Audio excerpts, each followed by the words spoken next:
제곱미터에서 평으로 환산하는 방법을 배워두면요, 빌라를 볼 때 혹은 아파트를 볼 때 정말 빠르게 계산이 가능한데요. 지금 이 빌라 같은 경우에는 제곱미터로 하면 매우 다양한데, 평으로 바로 환산을 해보면 39제곱미터는 12평, 여기 48은 15평, 42는 12평, 58은 18평, 이렇게 바로바로 계산이 가능합니다. 안녕하세요, 부튜브입니다. 우리는 25평, 34평을 이야기하면 우리 가족이 살기에 좁은지 넓은지 판단할 수 있는데요. 그런데 네이버 부동산을 가면 제곱미터로 표시되어 있거든요. 그런데 이게 몇 평인지 바로 알기가 어렵잖아요. 그렇기 때문에 면적의 단위로 표기되어 있음에도 불구하고 아직까지 평 기준으로 우리는 대화를 하고 있습니다. 우리 머릿속에 들어있는 건 한 평은 3.3제곱미터라는 사실인데요. 그런데 이걸 3.3으로 곱하고 나누고 하다 보면 머리가 뒤죽박죽 되어 있는 거죠. 그래도 국민 평형인 전용 5구면 3인 가족, 전용 8사면 4인 가족이 살기 편하겠구나 라고 생각할 수 있지만, 빌라로 가면 평수가 정말 다양하거든요. 그래서 오늘은 평이라는 개념과 제곱미터에서 평으로 1초 만에 계산하는 법을 알려드릴게요. 먼저 1제곱미터는 0.3025평이고 한 평은 3.3058제곱미터입니다. 그런데 왜 사람들이 한 평이 3.3제곱미터라고 하냐? 실제로 3.3제곱미터와 3.3058제곱미터의 각 가로 세로 차이는 0.0016m, 즉 0.16cm 차이입니다. 그러니까 그냥 간단하게 3.3제곱미터로 통용되고 있는 거예요. 이 개념을 조금 더 자세히 살펴가 보면요, 제곱미터는 면적의 단위로 가로 곱하기 세로를 의미합니다. 그러니까 1제곱미터가 가로 1m, 세로 1m를 곱한 값이라는 거죠. 그럼 한 평은 가로와 세로를 곱한 값이 3.3제곱미터이므로 중학교 때 배웠던 수학을 사용해서 루트라는 개념을 사용해보면 루트 3.3을 해야 되는 거거든요. 1.82m를 가로 곱하기 세로 했을 때 값이라는 거예요. 즉 배우 박보검이 가로와 세로 누었을 때 크기인데요. 조금 더 쉽게 설명해보면 182cm인 성인 남성이 나란히 두 명이 누웠을 때 면적이라고 생각하시면 됩니다. 이제 대충 눈대중으로 이 정도가 한 평이구나 아시겠죠?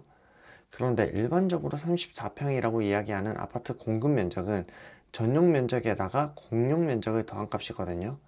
이 개념을 전부 설명하면 너무 많은 시간이 필요하니 공급 면적은 전용 면적에다가 공용 면적을 더한 값이다 라고 생각하시면 됩니다. 그런데 국민 평형이 몇 평이죠?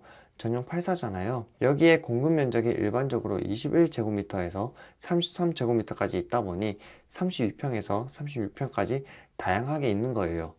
그런데 아까 말한 게 뭐죠? 1제곱미터가 0.3025평이잖아요. 전용 8사, 공용 30제곱미터, 그러니까 두 면적을 더한 공급 면적은 114제곱미터를 예로 들어볼게요. 전용은 25.41평이 되고 공용은 9.075평, 공급 면적은 34.485평이 되는데요. 이러니까 34평이라고 하는 거죠. 문제는 뭐죠? 평으로 들으면 간단한데 의무화된 단위 표기가 제곱미터다 보니까 바로 가늠이 되지 않는다는 거잖아요.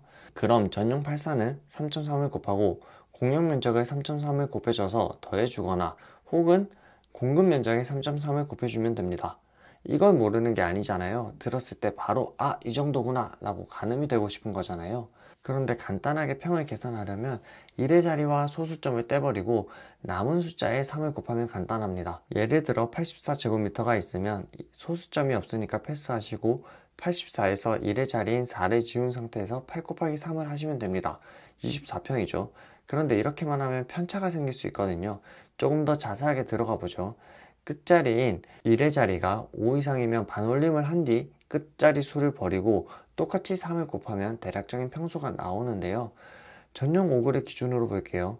전용 5구면 1의 자리가 9이니까 반올림하면 60인데 여기서 1의 자리인 0을 버리고 6 곱하기 3을 하면 18평입니다. 실제로 59 곱하기 0.3025를 했을 때 17.8475평이 나오므로 비슷하죠. 이렇듯 대략 가늠이 가능하다는 거예요. 그런데 이게 진짜 맞냐라고 물으실 수도 있는데, 실제로 3.3제곱미터를 한 평으로 환산하려면 0.3025, 즉 0.3을 곱하면 됩니다. 결국 3을 곱하고 뒷자리를 떼면 되는 건데요. 그런데 이걸 방금 말한 순서대로 하면 소수점이 있으니까 계산이 오래 걸릴 수밖에 없다는 거예요. 그러니까 소수점을 생각하지 않기 위해 1의 자리를 먼저 빼고 3을 곱한다. 그리고 오차례 줄이기 위해 1의 자리를 반올림을 한 후 3을 곱한다 라고 생각하시면 됩니다. 정확한 계산을 하려면 제곱미터는 0.3025를 곱해주고 평은 3.3을 곱해주는 것이 맞는데요. 그런데 일반적인 아파트 기본 정보를 볼 때는 아주 정확한 수치가 필요한 건 아니잖아요. 그러니까 직관적으로 빨리 알고 싶을 때 유용한 방법이라는 거예요. 이제 배웠으니 실전에서 한번 사용해 볼게요.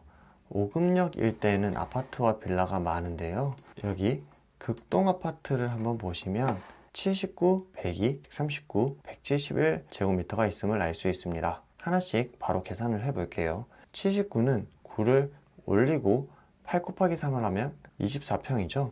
102는 2를 내리고 10 곱하기 3을 하면 30평입니다. 139는 14 곱하기 3을 하면 42평이고요. 171제곱미터는 17 곱하기 3을 하면 52평이 나옵니다. 확인을 해 봤을 때 거의 동일한 것을 알 수 있죠.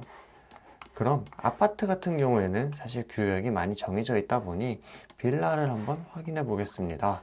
빌라를 보시면 전용 31제곱미터 같은 경우에 2를 내리고 3 곱하기 3을 하면 9평인데요. 비슷한 걸 알 수 있죠. 그럼 이제 조금 더 규모가 큰 상가주택을 확인해 볼게요. 여기 상가주택에 596제곱미터라고 되어 있는데 596은 6을 올리고 60 곱하기 3을 하면 180평이잖아요. 평 환산을 해 봤을 때 180평이 동일한 것을 확인할 수 있습니다. 뭐나 이런 거 다 귀찮다고 하시면 네이버에 들어가서 평 계산을 검색해서 변환하는 방법이 있고요. 근데 이런 건 면적을 직접 숫자로 기입해 줘야 됩니다. 숫자 놓치기 귀찮다 하시면 네이버 부동산 해당 아파트에서 여기 변환 버튼을 누르면 되는데요. 그럼 처음부터 평을 표기한 후에 제곱미터 변환 버튼을 놔두면 더 쉬운데 왜 이렇게 불편하게 되어 있냐 라고 생각할 수도 있잖아요. 계량에 관한 법률에 의해 부동산 면적은 법정 단위인 제곱미터만 쓰도록 의무화되어 있습니다. 공식 표기를 사용하지 않고 평으로 표기하면 과태료가 부과되니까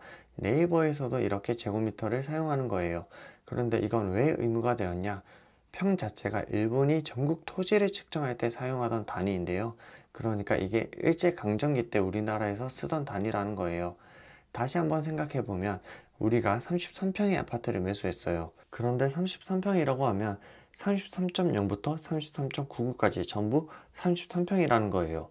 즉 같은 아파트임에도 거의 한 평까지 차이가 날 수 있다는 건데요.